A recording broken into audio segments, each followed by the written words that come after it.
Selamat berjumpa lagi teman-teman sekalian. Hari ini saya akan berbagi mengenai identifikasi alternatif dan penentuan prioritas pemisahan masalah atau rencana intervensi. Materi ini merupakan materi kelanjutan dari video-video sebelumnya dalam topik besar perencanaan dan evaluasi kesehatan. Oke, teman-teman sekalian, sebelum kita masuk ke dalam pembahasan materi ini, saya ingin merefresh pemikiran kita sekalian dan berikan pengantar sedikit mengenai siklus pemecahan masalah. Nah, kita tahu kalau di dalam siklus pemecahan masalah ada beberapa tahapan, ya, mulai dari analisis situasi, penentuan prioritas masalah, analisis penyebab masalah, identifikasi alternatif pemecahan masalah, penentuan rencana intervensi, prioritas rencana intervensi maksudnya, pelaksanaan, pemantauan, evaluasi. Setelah itu balik lagi ke analisis situasi. Nah, di beberapa video sebelumnya saya sudah membuatkan pembahasan mengenai analisis situasi, penentuan prioritas, penyebab masalah. Silakan teman-teman nonton video sebelumnya kalau belum menonton materi-materi tersebut. Nah, khusus pada video ini saya akan bahas mengenai identifikasi alternatif dan penentuan prioritas rencana intervensi atau rencana atau solusi yang dibuat untuk pemecahan masalah. Oke teman-teman sekalian, sebelum kita masuk ke inti dari pembicaraan atau yang dibahas pada hari ini, kita perlu juga untuk melihat kembali analisis situasi menghasilkan yang namanya daftar masalah. Jadi semacam tabel seperti ini ya. Jadi ada tabel 1 sampai 10 misalnya ya, berisi masalah kesehatan masyarakat yang diidentifikasi ya. Dan masalah-masalah ini harus dinilai atau dijustifikasi berdasarkan gap antara kondisi ideal dengan kondisi aktual. Nah, tentang bagaimana membuat analisis situasi, silakan tonton video mengenai analisis situasi. Dari analisis situasi kita masuk ke tahapan penentuan prioritas masalah. Jadi di tahapan ini kita punya sejumlah masalah yang di dalamnya itu sudah ada ranking atau urutannya. Mana yang diprioritaskan nomor 1, nomor 2, nomor 3, dan seterusnya. Tentang bagaimana membuat penentuan atau metode membuat prioritas masalah, silakan nonton video sebelumnya. Nah, dari sini teman-teman sekalian, kita lanjut ke analisis penyebab masalah. Di bagian analisis penyebab masalah, kita menganalisis setiap sebab-sebab yang mungkin dari suatu atau dari masing-masing masalah. Setelah mengidentifikasi itu, kita diskusikan, mengkonfirmasi apakah sebab-sebab yang diduga ini memang benar-benar adalah penyebab yang sebenarnya ya, atau penyebab yang memang terjadi di masyarakat. Dan disimpulkan apa penyebab masalah itu. Nah, sampai di sini teman-teman sekalian, pekerjaan kita belum selesai, harus ada yang namanya identifikasi alternatif pemecahan masalah dan penentuan prioritas dari rencana intervensi ya. Nah, jadi di bagian ini kita akan membuat tabel seperti ini. Ada prioritas masalah, kemudian ada penyebab masalah yang sudah dikerjakan sebelumnya. Nah, di bagian ini kita akan mengisi apa alternatif pemecahan masalah terhadap masalah-masalah yang sudah diidentifikasi berdasarkan penyebab. Nah, dari hasil identifikasi alternatif ini, kemudian kita memilih pemecahan masalah manakah atau rencana intervensi apakah yang dikerjakan ya atau yang bisa kita kerjakan dalam 1 tahun periode perencanaan atau dalam 5 tahun periode perencanaan ya. Nah teman-teman sekalian, ada banyak cara untuk mengatasi masalah ya, karena masalah itu disebabkan oleh banyak faktor ya. Nah untuk membuat masalah itu tidak ada lagi atau membuat masalah itu selesai, maka setiap faktor itu kita perlu intervensi. Nah, konsekuensi dari mengintervensi semua faktor penyebab masalah, kita akan punya banyak cara untuk mengatasi masalah itu. Ya. Nah, sayangnya saat orang memiliki alternatif pemecahan masalah yang sedemikian rupa banyak sekali, ya, kita di saat yang sama memiliki keterbatasan sumber daya. Ya. Oleh karena itu harus memilih sebagian rencana intervensi atau sebagian solusi atau sebagian pemecahan masalah yang diidentifikasi. Ya. Dan pemecahan masalah terpilih inilah yang nanti akan menjadi dasar perumusan kegiatan tahunan di dalam dokumen perencanaan. Jadi kalau ada yang merumuskan kegiatan di dalam dokumen perencanaannya tidak melalui proses ini, ya dapat dipastikan itu proses yang tidak sistematis, proses yang tidak rasional. Ya. Jadi dasar perumusan kegiatan tahunan itu berdasarkan pemecahan masalah yang terpilih. Ya. Nah, seperti apa bentuk kegiatannya di dalam dokumen-dokumen perencanaan? Ada kegiatan yang langsung untuk mengatasi penyakitnya, ya langsung pengobatan atau langsung rehabilitasi. Karena memang sudah terjadi sakitnya atau sudah diderita sakit itu, masalah itu. Gitu. Nah, ada kegiatan yang ditujukan untuk mengurangi paparan faktor risiko. Ya. Sakit itu kan ya sudah terjadi infeksi misalnya, sudah menimbulkan gejala. Nah, kegiatan untuk mengatasi atau mengurangi paparan faktor risiko itu adalah mengubah kondisi lingkungan atau memodifikasi perilaku atau memperbaiki suatu prosedur sehingga orang tidak jatuh ke dalam kondisi yang buruk yang memungkinkan terjadinya infeksi penyakit ya, bagi penyakit menular atau yang memungkinkan terjadinya gangguan pada fungsi atau organ tubuh kalau pada penyakit tidak menular.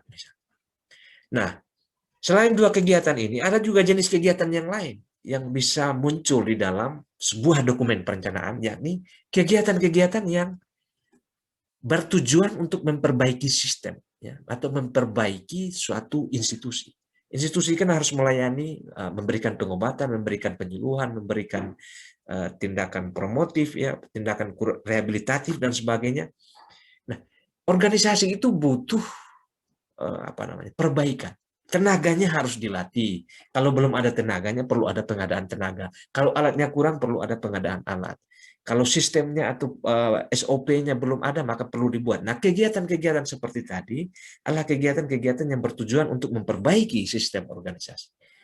Nah, kira-kira 3 jenis kegiatan inilah yang kemungkinan besar akan muncul di dalam sebuah dokumen perencanaan. Dan tentunya ini berasal dari pemecahan masalah yang terpilih. Dari sekian alternatif pemecahan masalah yang kita identifikasi berdasarkan penyebab masalah yang dianalisis sebelumnya. Nah, teman-teman sekalian, ya, saya misalkan ini ada contoh penanggulangan masalah penyakit malaria di daerah pariwisata dan industri yang endemis, misalnya. Nah, ada banyak penyebab masalah ini terjadi, mulai dari perilaku keluar malam, mulai dari faktor pekerjaan, ya, atau dari faktor rendahnya pengetahuan penduduk, kemudian dari kurangnya penemuan dini kasus malaria, misalnya. Nah, untuk setiap penyebab penyakit malaria atau faktor-faktor yang menyebabkan terjadinya malaria ini atau determinan ini, ya kita perlu menyusun rencana intervensi. Nah, contoh ya untuk yang variabel pertama yang mendeterminasi kejadian malaria. Untuk perilaku kita perlu memberikan lotion anti nyamuk misalnya ya, atau kampanye penggunaan jaket dan kelambu anti nyamuk. Untuk pekerjaan mungkin kita mengedukasi atau membuat semacam kebijakan di level daerah supaya setiap pekerja-pekerja industri atau yang bekerja di ekonomi kreatif pariwisata itu menggunakan APD misalnya. Atau yang ketiga, untuk mengintervensi penyebab rendahnya pengetahuan, kita perlu melakukan sosialisasi atau penyuluhan. Atau yang keempat, kurangnya penemuan dini, berarti kita perlu melakukan peningkatan kegiatan screening, ya, melalui mass blood survey, ya, atau survei darah massal. Nah, jika 4 kegiatan ini bisa kita lakukan semuanya dengan sumber daya yang kita punya, itu tidak masalah. Laksanakan. Ya, karena memang kita punya cukup sumber daya. Masalahnya, jika 4 kegiatan ini tidak bisa dilakukan karena sumber daya kita terbatas, ada keterbatasan anggaran di sana. Nah, oleh karena itu, kita harus membuat pilihan terbaik dari sekian pilihan yang ada, mana yang kita harus lakukan dalam satu periode perencanaan. Harus memilih. Nah, untuk memilih ini tentu ada metodenya. Ya. Maka pertanyaan selanjutnya, metode apa yang kita bisa pakai untuk membuat atau menetapkan urutan prioritas dari rencana intervensi atau urutan prioritas dari pemecahan masalah.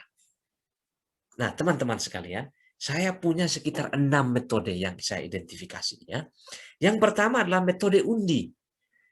Kita sekedar melempar dadu. Jadi ada dadu, ada 6 sisi misalnya. Tinggal dilempar saja. Angka mana yang datang, maka kegiatan nomor sekian lah yang kita pilih.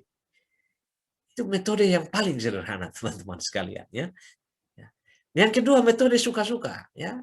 Sebagai orang perencana silakan memilih sukanya. Saya suka melakukan yang kegiatan 1, kegiatan 2, kegiatan 3, kegiatan 4. Suka-suka terserah memilih. Seolah-olah menjadi hak prerogatif. Nah, ini juga bisa dipakai. Yang ketiga, metode menunggu wangsit atau petunjuk. Ya, mungkin setelah mengidentifikasi semua itu, tunggu sebentar malam itu mimpinya apa, mimpi ketemu siapa, dapat wangsit dari sana, dapat petunjuk dari sana. Kayaknya saya harus melakukan kegiatan yang ini nih, bukan yang itu. Yang keempat, bisa metode menunggu perintah atau arahan dari atasan. Biasanya atasan punya visi tersendiri, punya kesenangan tersendiri. Kalau dia sudah memerintahkan, ya kegiatan ini saja, jangan kegiatan yang lain. Bisa juga. Yang kelima, metode kesepakatan kelompok. Jadi ada sekelompok orang yang berdiskusi menyusun sebuah dokumen perencanaan, dan di sana harus dibuat semacam kesepakatan. Ya. Dan kesepakatan-kesepakatan ini dilakukan atau dieksekusi dalam metode atau teknik-teknik tertentu lah. Dan yang keenam ada metode evaluasi ekonomi. Ya. Nah, untuk yang 1, 2, 3, dan 4, itu saya tidak rekomendasikan. Ya. Nah, yang saya bisa rekomendasikan adalah yang 5 dan 6. Ya. Nah, biasanya 5 itu dipakai di dalam kelompok kecil. Ya, kelompok kecil dalam institusi misalnya puskesmas, pustu, ya, itu bisa. Atau di dalam perencanaan tingkat bidang di dinas kesehatan, bisa. Nah, kalau yang keenam ini metode evaluasi ekonomi itu sering dipakai di dalam proyek-proyek besar ya, atau program-program strategis. Ini perlu ada evaluasi ekonomi yang kita kenal dengan cost benefit analysis ya, cost effective analysis, cost utility analysis, dan cost minimization analysis misalnya.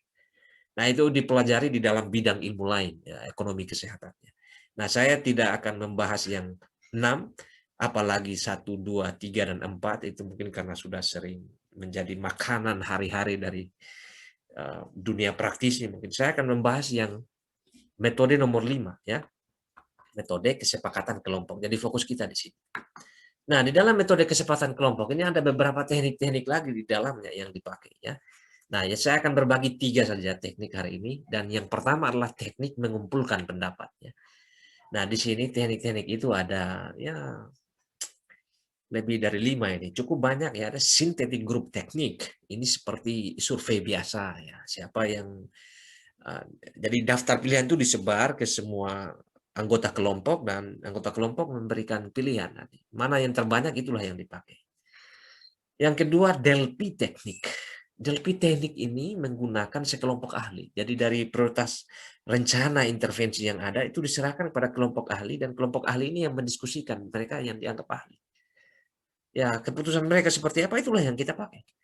Kemudian ada interacting group teknik. Ini semacam diskusi terbuka. Ya. Nah, kalau diskusi terbuka ya biasanya ya penuh dengan dinamika. Ya, di sana ada ya open pendapat dan seterusnya. Ya, banyak. Kemudian ada formal planning group teknik. Ya, ini mirip-mirip juga lah dengan interacting group teknik ya.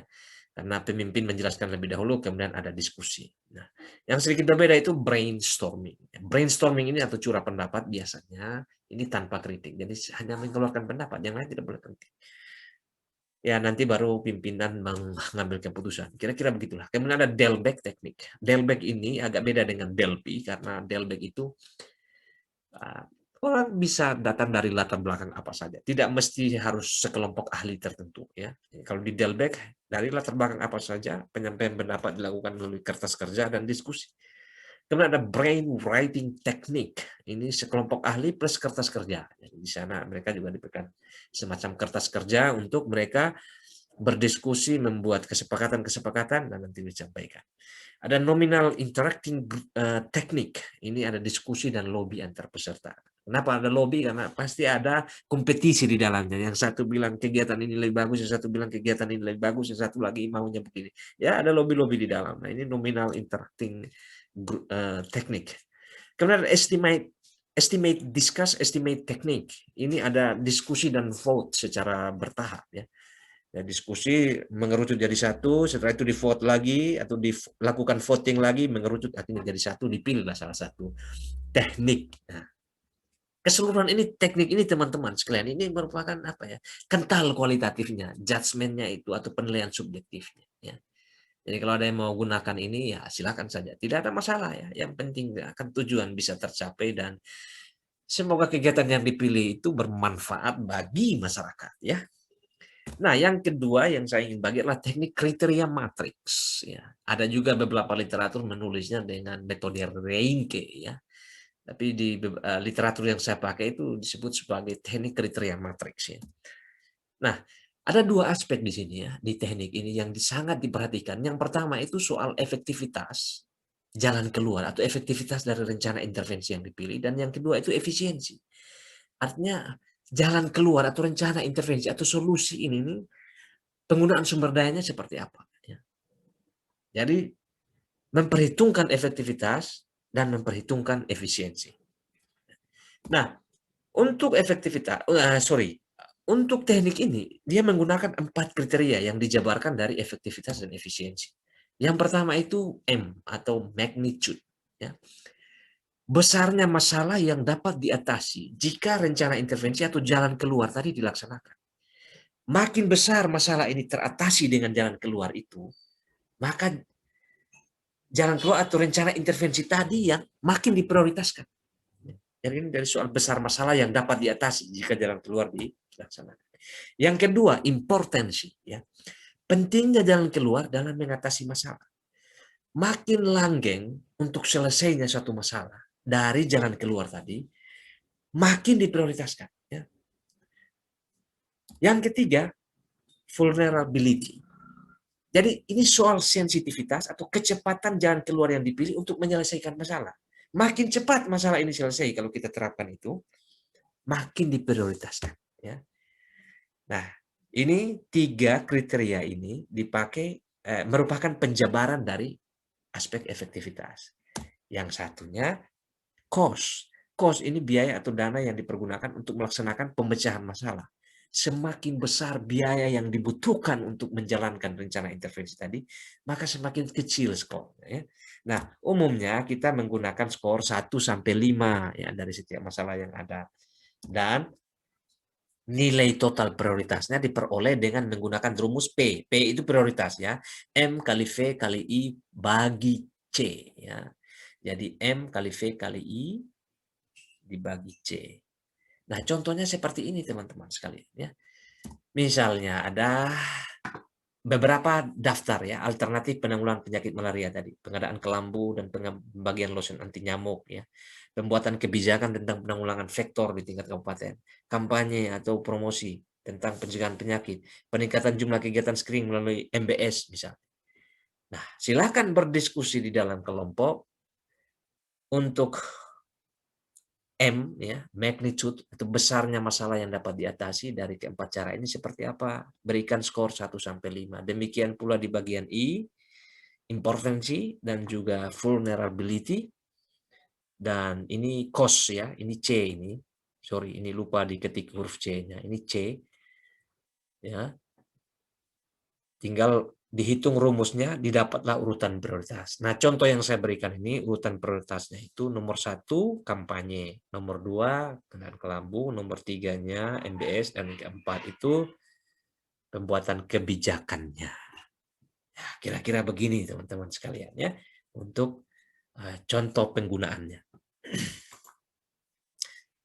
Yang berikut, saya mau berbagi metode yang ketiga.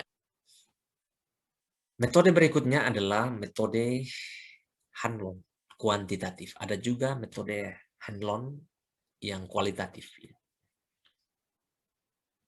Nah, ini sedikit berbeda ini. Ini teknik yang menggunakan cukup banyak kriteria.